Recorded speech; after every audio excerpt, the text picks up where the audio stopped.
A long time ago, I learned when consequencing children, there are 4 R's that you want to follow.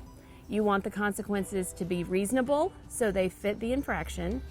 You want them to be related, so there's a natural correlation between the two things.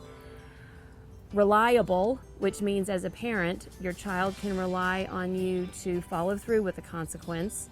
And relevant, so again, that it's related to that infraction.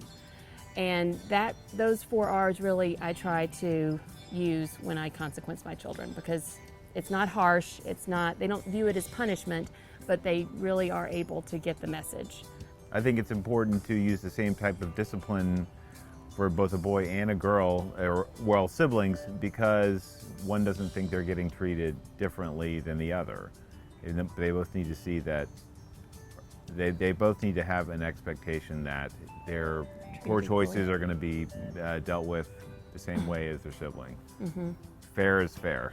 One problem that we're having currently is, I hear from my daughter in particular, why can't we watch blank because someone else gets to do it?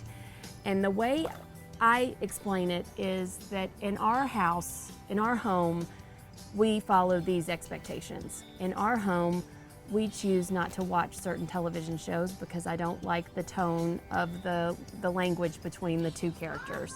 I try to use those terms so that we instill a culture of our family, and that somehow helps us be different from other people, and it's acceptable in our family, and they are accepted in our families. I think they're very well received in the community because one of our jobs as parents is to make sure that the children we raise are functioning, happy adults. The principal at their school has a lot of positive things to say about them. Everyone they interact with in the community talks about how unique and individual and pleasant our children are. And I feel like our parenting does kind of promote those qualities.